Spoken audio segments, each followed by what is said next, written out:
Hi, my name is Alex. I'm from America. I'm learning Japanese as a college student. I'm 23, pretty old for a college student, but I'm learning the language regardless because I like learning Japanese. And I plan on maybe majoring in the language, so if you are Japanese or you know Japanese, throw me some tips after you watch this video. So, learning Japanese is pretty tough. As an American, I'm like pretty dead set in my language, especially at 23. I'm pretty old when it comes to learning a new language. Maybe not that old, but compared to the average college student, I'm old. I'm the only senior in my class, and you gotta imagine how embarrassing that is. It's actually, it's fairly uncommon for a senior to start learning a foreign language in their senior year. But it's okay. Not every life is the same, and you shouldn't compare everything you do to others. I'm getting off topic, so let's get back to the topic of the video, which is learning Japanese. So, if you want to learn Japanese, you should first download Duolingo. It's a great little app that'll help you track your progress, and it'll teach you basically the basic words you'll need to know in Japanese. So it won't teach you the fundamentals. For the fundamentals, I would check out My Japanese Coach for the Nintendo DS.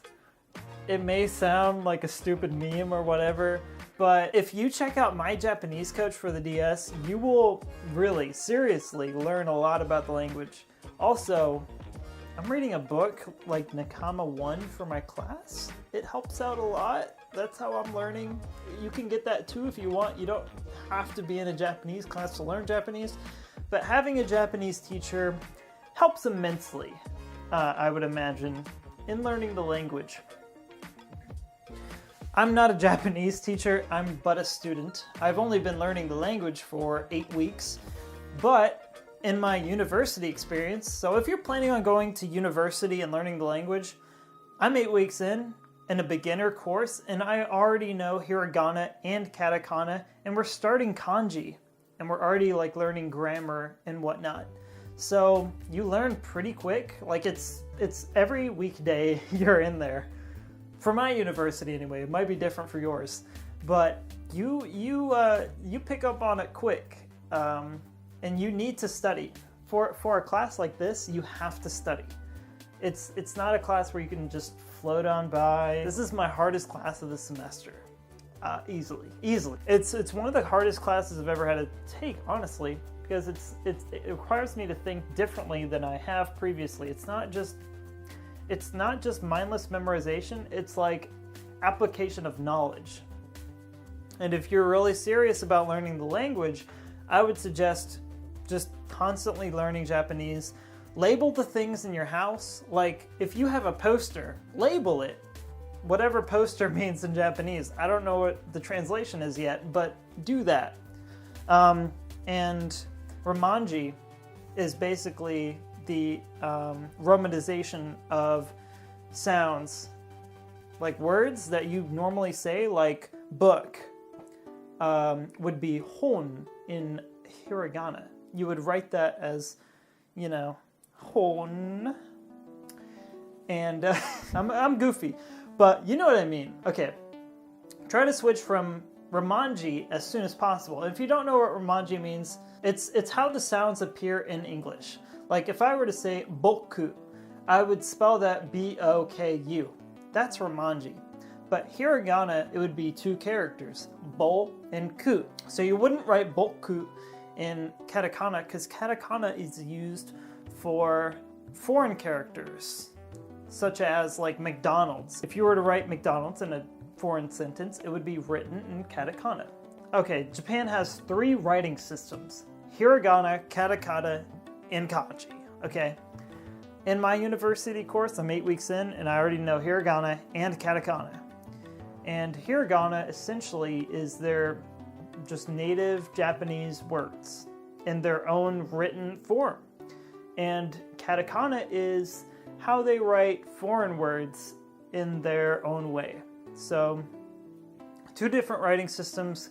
kind of similar. Some of the characters are pretty indistinguishable from each other. Not a lot, but like a couple. But Kanji is the third writing system, and that is the most complex. We just started learning it. I don't know a lot about it, but it involves Chinese characters, and it's very involved. Like, from what I understand so far, one kanji character can mean 2 or more hiragana characters. You could say oki, that in kanji, that would be a mix of kanji and hiragana. So o can, I'll throw up the kanji for o right here. You can mix kanji and hiragana, and they pretty much read it the same. I'm pretty sure their writing system involves mixing all 3 languages pretty often. So if you are serious about learning the language, learn all 3 writing systems. That's easier said than done, but that's the best way to do it. So yeah, I would say if you really want to learn the language past a like beginner level, I'm only a beginner right now, so I don't have a lot of like say when it comes to Japanese. However, I would say get a teacher, get a serious Japanese teacher, even if you have to pay for one. I would say that's the best way to learn, to get involved, practice with a native speaker. I would say that's maybe the best way to learn. And apply your knowledge daily. That's the best way to cement your understanding of a foreign language, is to just routinely as possible, speak the language and write the language. Don't just speak it and write it, but also listen to it. Watch Japanese anime if you have to. If you have to be forced to watch anime, do it without the dub. Do the sub. Unless they're watching Cowboy Bebop, because that dub is actually pretty good. Actually, no. Still listen to the sub. It'll help you. Trust me. Okay. So, I'm sorry if this is kind of long-winded, but I have had a little to drink. I would say also, if you're learning Japanese, learn not just the language, learn the culture. Learn as much as you can about Japan. There's no limit for how much you can prepare for going to any foreign country for that matter. At least try to learn their basic language, right, before you go.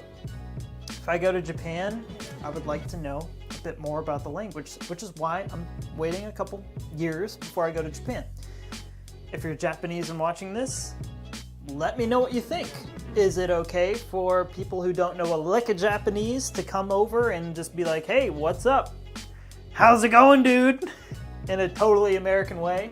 Or to approach your language with, a sense of open-mindedness and hopefully try to come out of it with a little knowledge of the language and the culture. When you're in Japan, it is customary to bow. It is customary to introduce yourself with a bow in Japan. If they want to shake your hand, that's totally okay. Since you're probably Western, it would be expected for them to maybe want to shake your hand because they're trying to approach you like, you're not Japanese, so maybe you just want to shake hands. You get what I'm saying, right? Like, they're going to look at you and they're going to be like, this dude's not going to bow. You know what I'm saying? Like, that guy is not Japanese at all. That guy is a fraud. He's a fraud. Sumimasen. That is what you say when you have messed up to a Japanese person. That means excuse me, basically.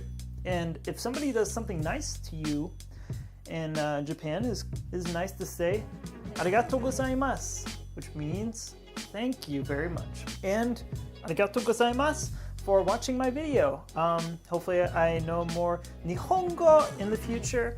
And yeah, I definitely will, because I have to take 3 semesters for my major, or I don't graduate. So wish me luck. I wish you luck in learning the language. And thank you for watching. Peace. Or, 失礼します.